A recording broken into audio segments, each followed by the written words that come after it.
Bonjour à toutes et à tous, bienvenue dans cette nouvelle édition préparée par l'ensemble de la rédaction. On démarre comme toujours par vos prévisions météo pour la prochaine semaine. Des températures toujours aussi froides, voyez 2 petits degrés seulement ce lundi matin. Heureusement sous le soleil dans la journée avec 8 degrés. Ce sera plus compliqué en revanche mardi et mercredi avec de nouveau un temps perturbé.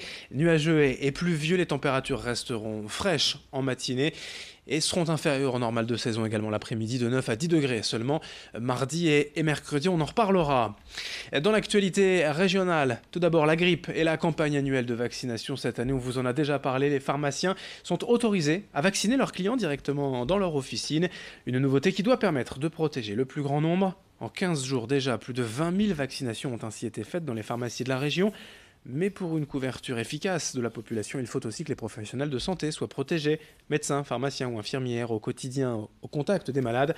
Or, aujourd'hui, selon l'ARS, seuls 20% d'entre eux sont vaccinés, d'où cette campagne de communication et de sensibilisation expliquée au micro d'Idil Gunay.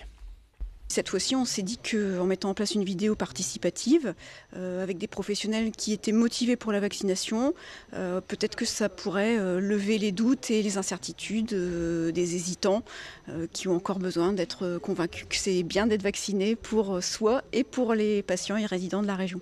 Alors on va voir l'ensemble des panels professionnels, ça peut aller du pharmacien à l'aide-soignante, au brancardier, à l'aide-soignant, la sage-femme qui vont expliquer quelle est leur motivation à se faire vacciner pour eux-mêmes et pour les patients ou les résidents qu'ils ont l'occasion de soigner ou de rencontrer.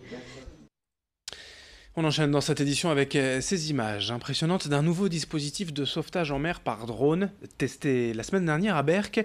L'idée est simple, lors des jours de grande marée, l'appareil survole le littoral à la recherche de personnes isolées ou prises au piège par la marée. Et en cas de besoin, le drone est chargé d'une bouée à destination des victimes. Celle-ci s'ouvre automatiquement à l'aide d'une capsule qui se désagrège lorsqu'elle est au contact de l'eau. Les premiers essais ont jusque-là été réussis. Ce nouveau type de sauvetage pourrait donc être proposé dès les prochaines semaines aux collectivités. Explication avec le président du groupe Secours Catastrophe français, Thierry Velu, à l'origine de l'innovation et au micro de Corentin Escaillé. Le premier bilan, c'est qu'on a une vue au niveau du littoral qui est assez importante pour éventuellement repérer des personnes qui seraient prises par la marée. Et avant que cela arrive également, c'est de la surveillance. Le deuxième bilan, c'est que la bouée marche très bien au niveau du contact de l'eau. Ça, c'est quelque chose de positif. Le seul petit hic actuellement, c'est qu'on a un problème sur le crochet de largage où on doit étudier ce problème et le pourquoi. Étant donné que ça marchait avant ce crochet de largage, mais là ça ne marche pas. Alors c'est pas un problème, je préfère que ça soit le crochet de largage qui ne marche pas que la bouée, parce que étant donné que si demain il y avait une personne à l'eau, on aurait mis le drone à l'eau et la bouée se serait déclenchée, ce qu'elle a fait là automatiquement. Une solution étonnante dans la région pour produire de l'électricité avec les vaches. À Comines, au nord de l'île, la ferme d'Uel utilise depuis plusieurs mois un micro-méthaniseur pour transformer le lisier des vaches laitières en méthane puis en courant électrique. Cette unité produit environ 260 000 kWh par an, de quoi fournir de l'électricité à 55 foyers, le tout de manière totalement écologique et économique. Concrètement, dans l'étable où vivent les vaches, un racleur fait chaque jour le tour du bâtiment pour traîner le lisier dans une cuve. Celui-ci fermente plusieurs jours et donne donc du méthane, faisant tourner 2 générateurs. Une fois bien macéré, ce lisier est enfin reversé dans les champs pour l'épandage. Bref, un projet bien réfléchi qu'il faut faire connaître. Explication avec l'agriculteur qui l'a installé chez lui au micro de Vincent Vieillard.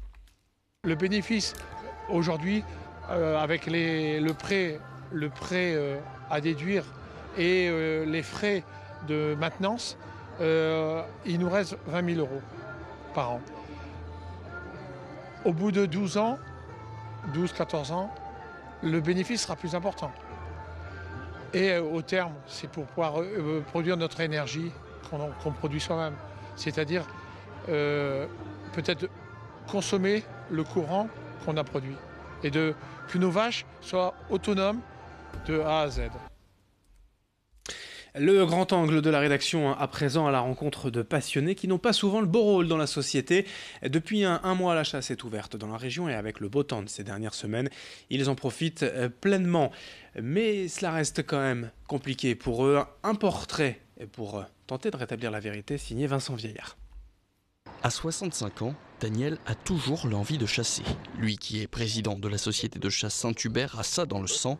Son père était chasseur et 3 de ses 4 filles ont repris le flambeau. C'est plus qu'une passion, c'est un état d'esprit. Nous sommes surtout des défenseurs de la ruralité et de la biodiversité. On veut surtout laisser à nos enfants ce qu'on a vécu quand on était gamin, et puis qu'un jour ils puissent encore voir voler des perdrix, voir courir des lièvres. Cette passion lui prend beaucoup de son temps libre. Il vient par exemple à grainer avec des membres de sa société de chasse. Chaque année, il déverse 3,5 tonnes de blé pour nourrir le gibier. Il s'occupe aussi de réguler le nombre de ses prédateurs, comme par exemple les renards. Il prélève la poule sur le nid, la poule elle est prédatée, c'est clair, elle meurt. Et ce qui fait qu'aujourd'hui, on n'a plus les populations de perdrix qu'on avait avant. On a la preuve aujourd'hui que 50% des couples de perdreaux qui sont en couvaison à partir du mois de mai, quand ils vont pondre de 15 ou 20 œufs, on a 50% des couples de perdreaux qui sont prédatés. On ne veut pas détruire à 100% le renard, c'est pas vrai, c'est pas du tout ça, c'est pas le but. Le but c'est d'essayer de le réguler au plus pour pouvoir maintenir cette perdrix qui fait aussi la biodiversité de nos départements petits gibiers dans les 5 départements des Hauts-de-France. Cette saison, dans le Pas-de-Calais, on compte 32 600 chasseurs, un nombre en baisse par rapport aux saisons précédentes, mais qui reste assez important, surtout pour tous ceux qui sont opposés à cette pratique de la chasse. Comment faire comprendre à ces gens-là qu'on n'est pas là pour tuer, on est là pour effectuer quelques prélèvements, des prélèvements qui sont dus à notre passion et au travail de toute l'année. Aujourd'hui, on achète des radars. Des radars pour compter les migrations, les oies, les siffleurs, les sansonnets, les alouettes, tout ce qu'on veut. On a aujourd'hui des chiffres puissants. Alors il faut arrêter de nous taper dessus en disant il n'y a pas ci, il n'y a pas ça, il faut arrêter de tirer sur des bêtes, faut plus chasser le dimanche parce qu'on se promène. Mais la nature, elle appartient à tout le monde. Pour éviter tout possible accident, Daniel conseille aux promeneurs de porter des vêtements fluo pour rester visibles. À Carvin, comme dans tout le Nord et le Pas-de-Calais, les chasseurs seront de sortie jusqu'au mois de février. Voilà pour cette édition. L'info continue dans un instant sur votre chaîne d'information régionale. Merci de votre fidélité.